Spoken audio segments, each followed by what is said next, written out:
Closer Storm is now available on Amazon Prime Video for the US and the UK. You can find it on iTunes and other video-on-demand platforms everywhere else. One claims it's the company's only chance for survival.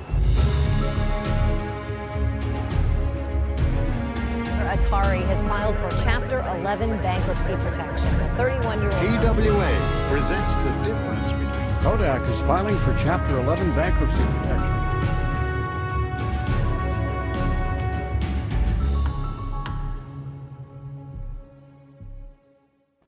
What's up, guys? My name is Jake, and welcome to the 12th episode of Bankrupt. Many times when I'm shopping at big box stores, I often wonder why no company has ever experimented with this format. Why no retailer has ever tried to make a bold statement or even have had fun. Really, the formula is the same with everyone. Copy and pasting large steel boxes, providing lots of parking, and little to no identity other than the logo. To be fair, this is largely intentional, but there was one company back in the 70s, 80s, and 90s that stood apart from all the others. A retailer that primarily based their sales off of catalogs, with their discount merchandise inside what they called showrooms. It was a retailer which was born from a family that clearly cared about subverting expectations.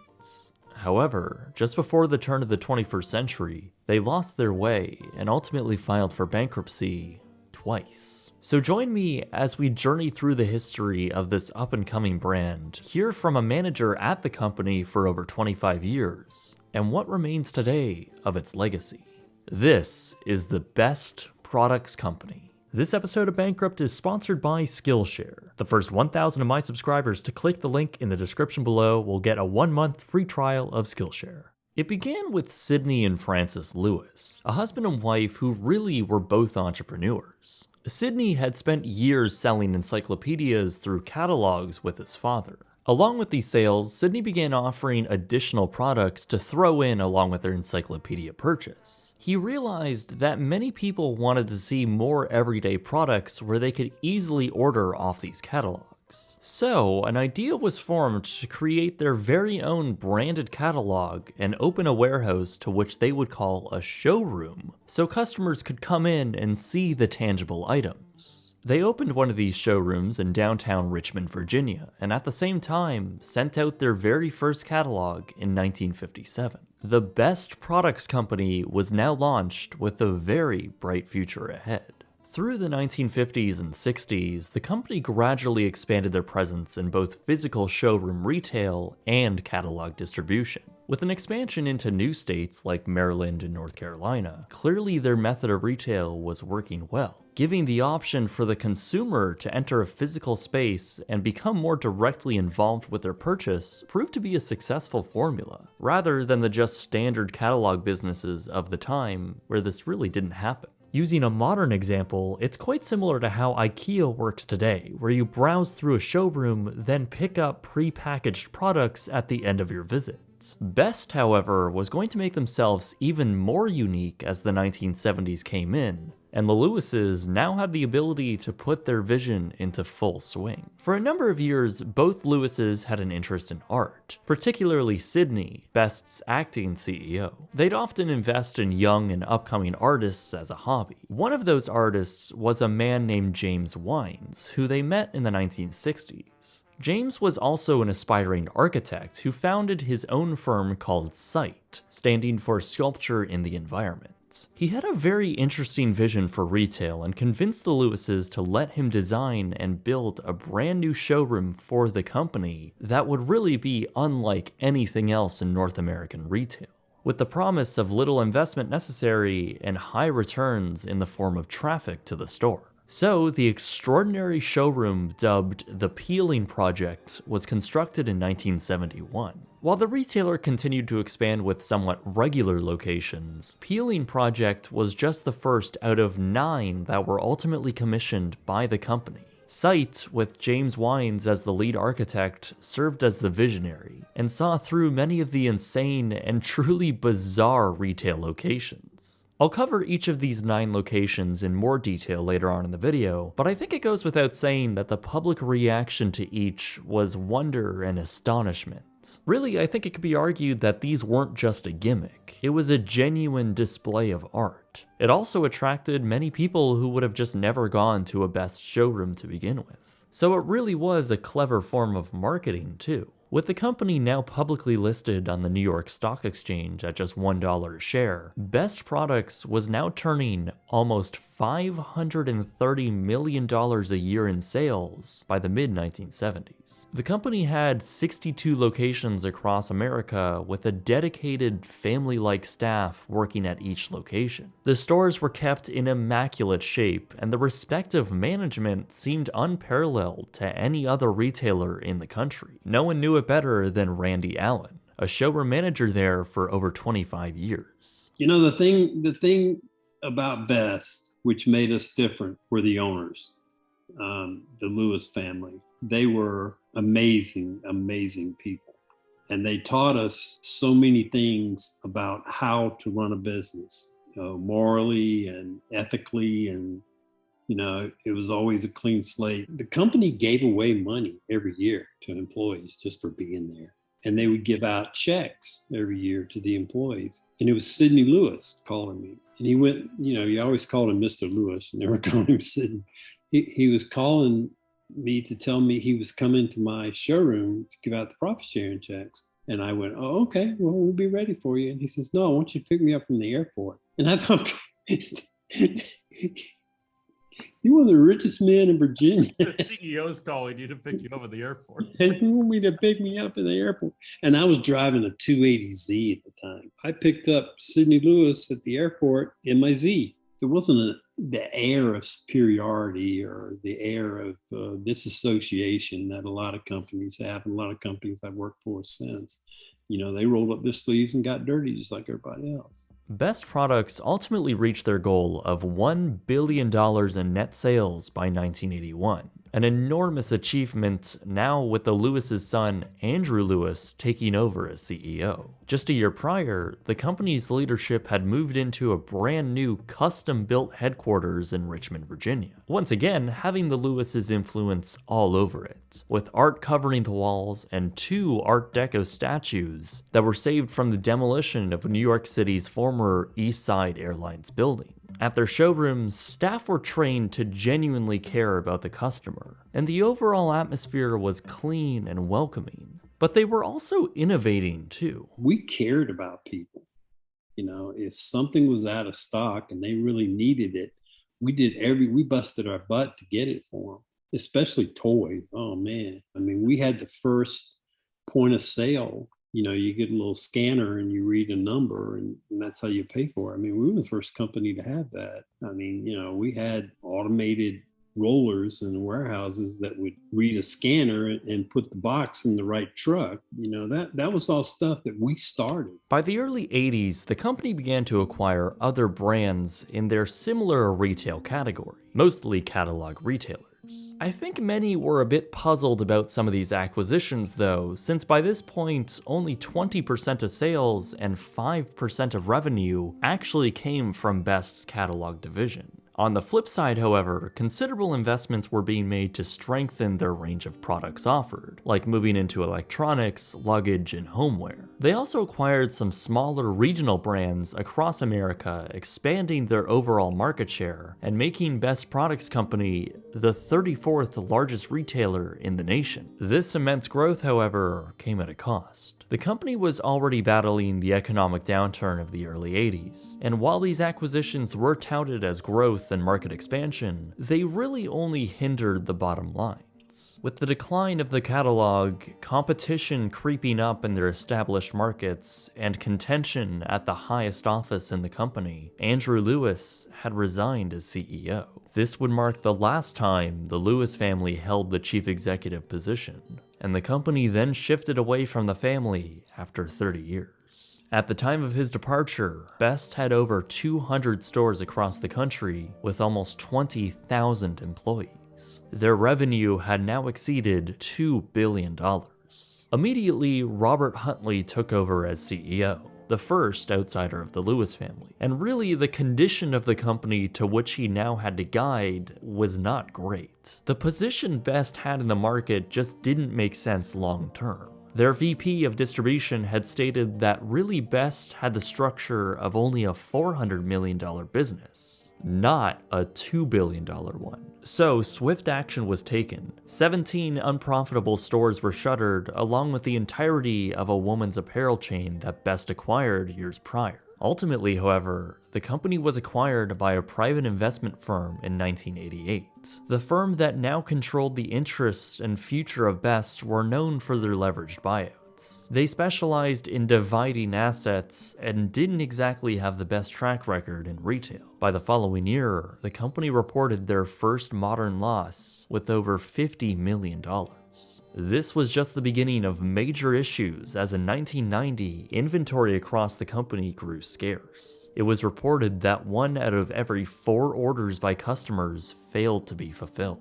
It was mainly because merchandise suppliers had their payments put on hold, as Best seriously considered reorganizing in court. And by January 1991, that's exactly what they did. Best filed for Chapter 11 bankruptcy with over $600 million in debt, as they sought out cost-saving measures to keep the company afloat. With over $400 million of cash injection, and with a plan of reorganization, things seem to have at least temporarily turned around. The company even opened 2 new stores during this time and actually emerged from their bankruptcy protection in 1994. They were, however, down about $500 million in sales from just a few years ago. I'm sure the whole thing of not fulfilling people's orders really drove customers away. Really, the new management style carried a little vision and almost no creativity. Something Best really thrived on, and killing the special type of feeling customers would get when entering their showrooms. This was not a management team that would put a Warhol in their stores, or commission site to build an architectural statement of the local community. Nor could that have even been a smart strategy at the time anyways. But I think everyone could see that the company was not what it once was, and really the writing was on the wall. This company that later became Costco was called Price Club, and they came in and they had a completely stripped down retail concept. I mean, they didn't even have a illuminated sign on the outside of the building. They painted the sign. And so they were selling the same things we were selling for the most part at about 30, maybe 40% less than we were selling. So when Adler and Shaken bought Best, it was over. The retailer filed for bankruptcy for the second time on September 24th, 1996. This time, there was no saving the sinking ship. 81 out of the 169 locations were shuttered, and 4,500 people were let go. The company was delisted off the NASDAQ, and by the next year, the company threw in the towel. The bankruptcy was quickly turned into Chapter 7, and the entire company began to be liquidated as the remaining stores were then sold off. All staff were laid off as the last Best showroom, which just so happened to be Randy's location, was shuttered for good. My boss called me up, my district manager called me up one day on a Sunday, which he never did. He never worked Sundays. And he told us, we're closing all of the locations in California except for 2. And then he came up to me afterwards, we're all crying and stuff. He came up to me afterwards and said, we're actually going to keep yours open, the Notch. And then not even a month later, they decided to kill the whole thing. The corporate office in Richmond was vacated in early 1998, and the last checks to creditors were mailed out by the end of that year. Best Products Co., the 41-year-old catalog showroom retailer, was now dead. Its only tangible legacy in the amazing showrooms that were left behind. Speaking of those locations, what ended up happening to the Special 9? Well, each showroom was different and had its own unique theme. A site called the Cultural Ghost Blog did a great job tracking down all of these locations and where they are today. We'll start off with the Peeling Project, which was the first to be built. It closed along with the rest of the stores in 1997, and shortly after, the peeling wall effect was removed. Today, it's just a pawn shop with very few ways to identify the past. It also looks terrible. The next to be built was one of Best's most iconic, the Intermediate Facade in Houston, Texas. It was one of James Wine's most famous creations for its intentional crumbling effect of the false walls above. After the bankruptcy, it did last for a little bit until all unique features of the building were removed in around 2003. Today, it stands as a rough-looking warehouse. In 1977, the Notch Project was constructed in Sacramento. It featured a movable corner of the square building to reveal the main entrance. It drew spectators from all around, with Randy Allen recounting that crowds of people would be waiting in the morning to watch the Notch slide open. This was the last store to close, and Best Buy took over the structure, removing all traces of the other Best's past. The Tilt building in Maryland is perhaps the most apparent juxtaposition between regular retail design nearby and what Best had constructed. This location met a quick end after the bankruptcy. The structure was torn down and replaced with a shopping center where a modern Target now occupies the land.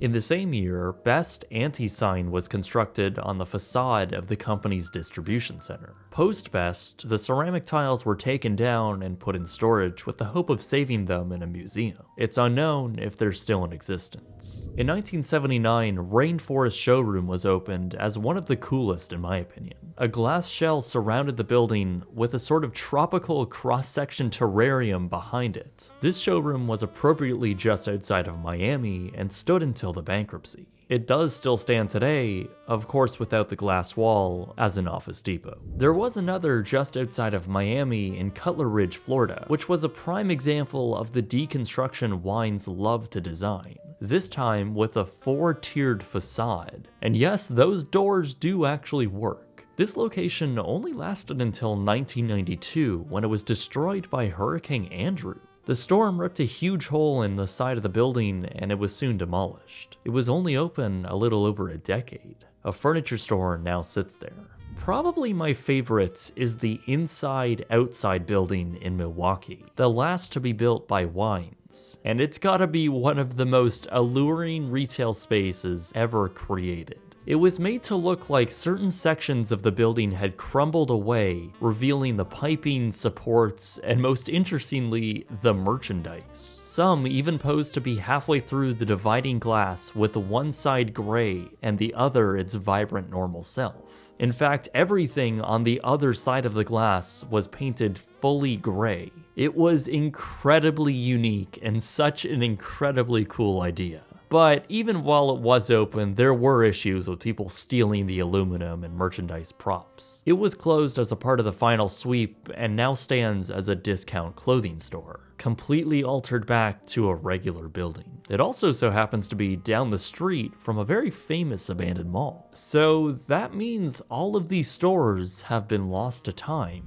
That is at least all but one. That was the Forest Showroom, also in Richmond, Virginia. Intentionally sculpted around the forest, the entire front facade was made to appear as if the trees had cut through the front of the showroom. You'd walk through what looked like to be the main entrance, only to continue behind the glass through the vegetation, flanked by both structures. It's a neat effect, which looked even more effective during Christmas. After the bankruptcy, the building was snatched up by a local church. They actually decided to keep the structure as it was designed and still stands today, almost exactly as it did in 1980. It remains to be the only site-designed showroom for Best that still exists. Best Products was certainly an innovative, fun, and upcoming retailer during their time. They cultivated a close staff, earned loyal customers, and operated out of the ordinary.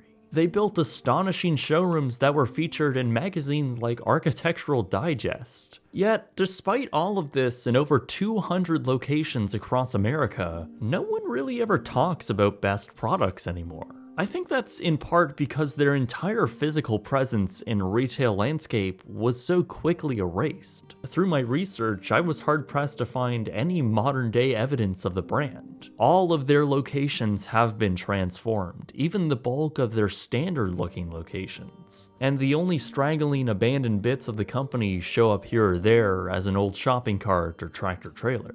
Really, the only abandoned structure remaining is their former corporate office, which is now in the process of being redeveloped. You can, however, visit the Virginia Museum of Fine Arts, where they have a small exhibit on the company, as well as the Best Cafe, named and themed after the defunct retailer. Other than this, there really is nothing. I think the fact that the company has been more or less forgotten about is such a shame. There was just so much potential with this brand, especially if the Lewises kept control. James Wines had so many other ideas for unique showrooms down the pipeline, and it's sad that they never got to see the light of day. I mean, there were some insane ideas here. My favorite being the massively scaled suburban home as their store.